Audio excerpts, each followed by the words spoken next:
Assalamualaikum warahmatullahi wabarakatuh. Selamat pagi dan salam sejahtera bagi Bapak dosen Bayu Priambodo SIPMIP.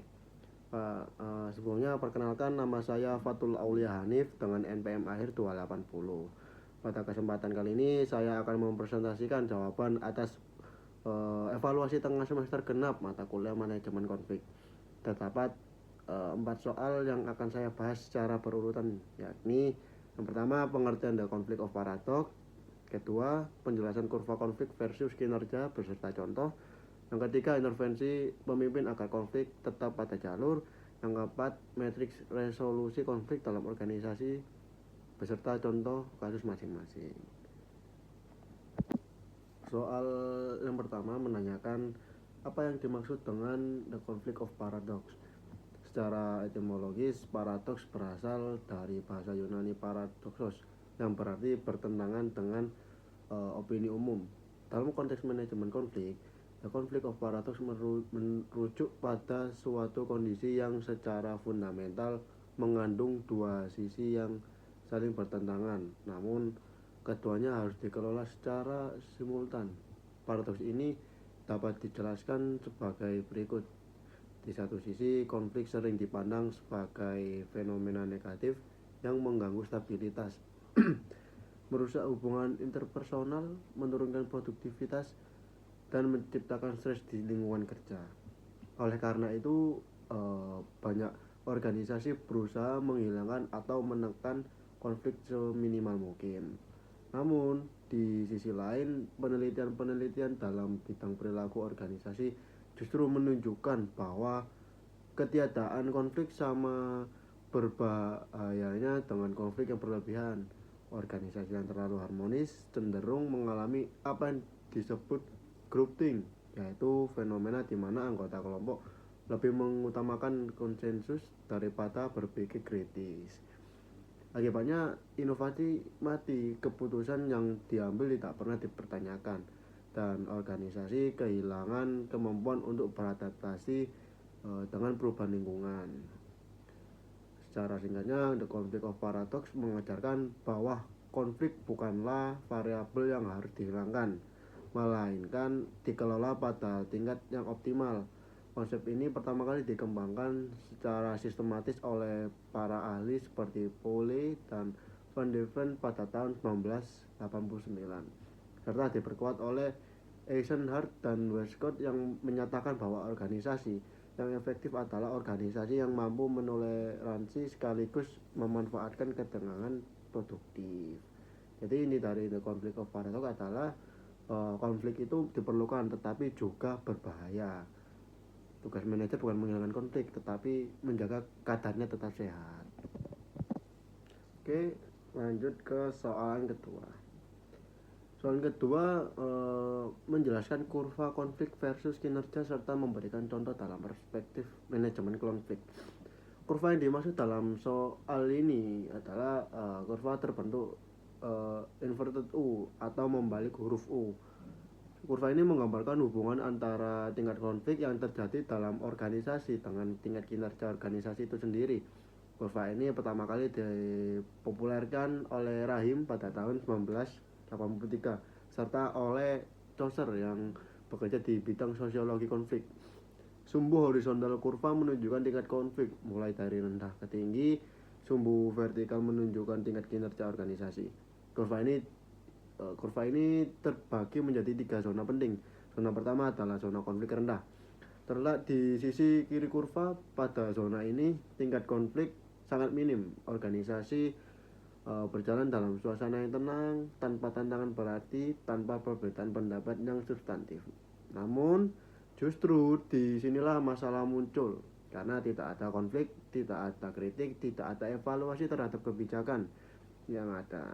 Akibatnya terjadi stagnasi pengambilan keputusan cenderung lamban, inovasi terhambat, dan yang paling berbahaya adalah munculnya apa yang disebut pseudo harmoni atau keharmonisan semu. Kinerja organisasi pada zona ini berada pada level rendah hingga sedang. Yang kedua, zona konflik optimal terletak di puncak kurva. Pada zona ini konflik berada pada tingkat yang sehat dan terkendali. Terdapat perbedaan pendapat, debat substantif, serta tantangan terhadap status quo. Namun, semua itu berlangsung dalam bingkai saling menghormati, fokus pada tugas dan tidak dibawa ke ranah personal. Disinilah kreativitas, inovasi, adaptasi, dan pembelajaran organisasi mencapai titik tertinggi. Kinerja organisasi optimal. Zona yang ketiga adalah zona konflik tinggi. Terletak di sisi kanan kurva. Pada zona ini konflik telah melampaui ambang batas kewajaran. Perbedaan pendapat berubah menjadi konflik personal, muncul permusuhan terbuka, sabotase dan disintegrasi tim. Koordinasi antar bagian hancur, tingkat stres melonjak, dan produktivitas merosot tajam. Kinerja organisasi jatuh ke level rendah. Contohnya seperti bayangkan sebuah tim pengembangan produk di perusahaan teknologi. Awalnya tim ini memiliki konflik sangat rendah karena semua anggota selalu setuju dengan manajer. Tidak ada yang berani mengkritik. Hasilnya, produk yang dihasilkan gagal berinovasi dan kalah bersaing di pasar. Ini menjadi zona konflik rendah. Kemudian perusahaan merekrut anggota tim baru yang kritis dan berani berbeda pendapat. Terjadi konflik sehat saat rapat mengenai fitur produk. Manajer memfasilitasi debat terstruktur. Hasilnya, lahir fitur unggulan yang meningkatkan pangsa pasar secara signifikan. Ini merupakan zona konflik optimal. Namun, ketika tekanan target meningkat dan konflik merambat menjadi saling menyatukan antar divisi, koordinasi hancur, rapat berubah menjadi adu argumen personal, dan peluncuran produk akhirnya tertunda. Ini merupakan zona konflik tinggi. Kasus ini secara sempurna menggambarkan ketiga zona dalam kurva konflik versus kinerja. Lanjut ke soalan yang ketiga. Bagaimana intervensi pemimpin agar konflik tetap pada jalur dan berikan contohnya. Seorang pemimpin tidak boleh bersikap pasif terhadap konflik. Pemimpin yang kompeten harus melakukan intervensi secara aktif untuk memastikan konflik tidak berada di zona terlalu rendah maupun terlalu tinggi. Dalam literatur manajemen konflik, intervensi pemimpin dibagi menjadi 3 jenis utama. Pertama, intervensi stimulatif. Intervensi ini dilakukan ketika konflik dalam organisasi terlalu rendah, yaitu ketika organisasi berada dalam zona stagnasi. Pemimpin secara sengaja memicu konflik fungsional dengan cara-cara seperti mengangkat isu-isu kontroversial namun relevan, mempertemukan individu atau tim dengan sudut pandang yang berbeda, menerapkan sistem devil advocate di mana satu orang ditugaskan untuk selalu menjadi penentang dalam setiap keputusan besar, serta memberi penghargaan terhadap kritik yang membangun. Tujuannya adalah untuk membangkitkan energi intelektual dan mendorong evaluasi kritis terhadap kebijakan yang ada. Kedua, intervensi reduktif. Intervensi ini dilakukan ketika konflik sudah terlalu tinggi, yaitu ketika konflik telah memasuki zona destruktif. Pemimpin bertugas menurunkan eskalasi konflik melalui langkah-langkah seperti melakukan mediasi dan negosiasi terstruktur, memisahkan pihak yang berkonflik untuk sementara waktu, atau yang disebut cooling off period, mengalihkan fokus dari masalah personal ke masalah tugas atau yang dikenal dengan istilah reframing, serta menetapkan aturan main komunikasi yang jelas. Misalnya tidak menyela saat orang lain berbicara, tidak menyerang pribadi, dan fokus pada data. Ketika intervensi pemeliharaan, ini adalah intervensi yang bersifat berkelanjutan untuk menjaga agar konflik tetap berada pada jalur optimal. Pemimpin secara rutin memonitor iklim konflik organisasi, membangun budaya konstruktif kontroversi di mana perbedaan pendapat dianggap sebagai hal yang biasa dan sehat. Memberikan pelatihan manajemen konflik bagi seluruh staf, serta menegakkan sanksi terhadap konflik destruktif seperti perundungan atau sabotase. Contoh kasus intervensi pemimpin.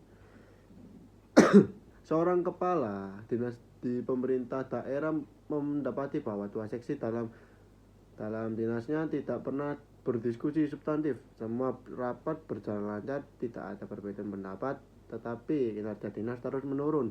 Ini tanda konflik terlalu rendah. Kepala dinas kemudian melakukan intervensi stimulatif dengan membentuk tim kerja gabungan, memberikan target yang sangat ambisius, dan mewajibkan setiap seksi menyampaikan minimal 2 kritik terhadap usulan seksi lain. Awalnya berhasil, diskusi menjadi hidup, namun kelamaan diskusi memanas dan berubah menjadi konflik personal. 2 kepala seksi saling serang di depan umum, dan disinilah kepala dinas melakukan intervensi reduktif. Dia menghentikan rapat nih, memisahkan kedua pihak, memberi waktu 1 hari untuk menenangkan diri, lalu memfasilitasi mediasi keesokan harinya dengan aturan ketat bahwa pembahasan yang hanya boleh menggunakan data, bukan opini pribadi. Hasilnya konflik kembali ke jalur produktif dan target dinas tercapai. Oke, lanjut ke soalan keempat. Metrik revolusi dalam organisasi beserta contoh kasus masing-masing. Metrik resolusi konflik yang dimaksud adalah Thomas Gilman Conflict Mode Instrument atau TKI yang dikembangkan oleh Kenneth Thomas dan Ralph Gilman pada tahun 1974. Metrik ini membagi gaya resolusi konflik berdasarkan 2 dimensi utama, dimensi asertivitas dan dimensi kooperativitas. Asertivitas adalah sejauh mana seseorang berusaha memenuhi kepentingannya sendiri. Kooperativitas adalah sejauh mana seseorang berusaha memenuhi kepentingan pihak lain. Perpotongan kedua dimensi ini menghasilkan 5 gaya resolusi konflik. Saya akan menjelaskan satu persatu beserta contoh kasusnya. Gaya pertama, menghindar. Cirinya adalah asertivitas rendah dan kooperativitas rendah. Orang dengan gaya ini tidak menghadapi konflik secara langsung. Mereka cenderung menunda, menarik diri, mengalihkan topik, atau bahkan tidak masuk kerja untuk menghindari pertemuan dengan lawan konfliknya. Contoh kasus nih, seorang staf administrasi berselisih paham dengan rekan satu meja soal tata letak berkas. Atasan memutuskan tidak ikut campur karena masalah dianggap sangat kecil dan tidak bertampak pada kinerja keseluruhan. Atasan tersebut menggunakan gaya menghindar.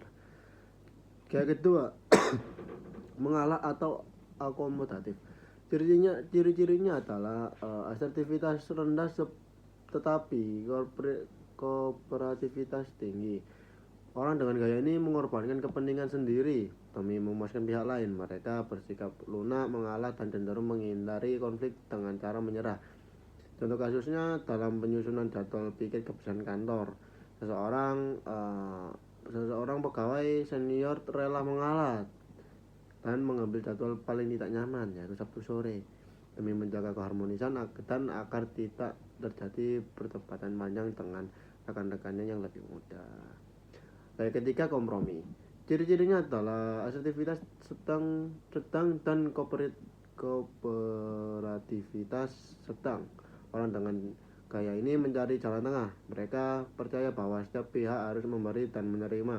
Solusi yang dihasilkan mungkin tidak ideal dengan bagi siapapun lah, tetapi dapat diterima oleh semua pihak. Contoh kasus, 2 divisi dalam satu perusahaan rebutan anggaran promosi sebesar 100 juta rupiah.